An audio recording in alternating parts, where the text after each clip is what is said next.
In this video, I want to talk about linear approximations, differentials, and differentiability when you have more than two variables. And honestly, it's going to be a short video because you essentially do the same thing, but more, right? So here's, for instance, I've got W as a function of X, Y, and Z. So I got a function of three variables now. Right?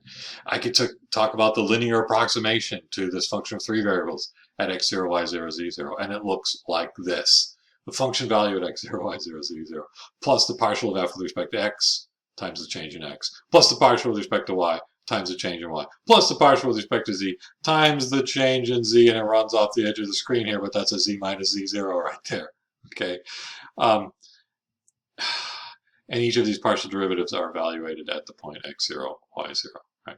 Likewise, the total differential, which is just this part of the linear approximation, is the partial of f with respect to x at x0, y0, 0 times dx, plus the partial of f with respect to y at x0, y0, z0 at d times dy, and the partial of z at x0, y0, z0 times dz.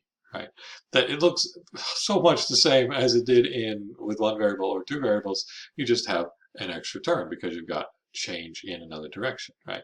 This differential, if f is as a function of x, y, and z, then changing x will change w, changing y will change w, changing z will change w. Each one of those changes can be at least estimated by the change in x times the slope in the x direction.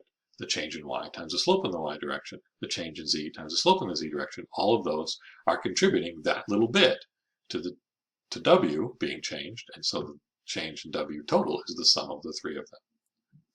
And likewise, differentiability for a function of three variables, the definition looks like what we had before, except one more term involved. It's a question of whether this linear approximation is a good approximation. Right? That we say this function of three variables is differentiable at the point x0, y0, z0 if the function can be written as the linear approximation plus a little error function, with that error function satisfying the property that it gets small, really small, as x, y, z gets close to x0, y0, z0. And we do this by saying that the ratio of the error function divided by the distance away from x0, y0, z0, that limit is 0, right? Meaning that the numerator has got to be going to 0 way faster than the denominator is, right? Because the denominator is definitely going to 0.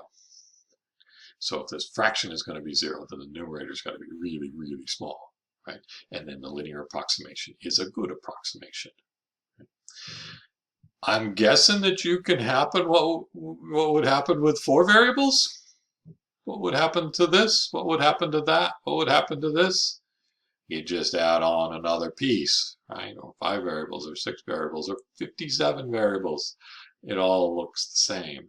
The idea is differentiability is related to a linear thing being a good approximation for whatever your function is. There you go. I told you to be short.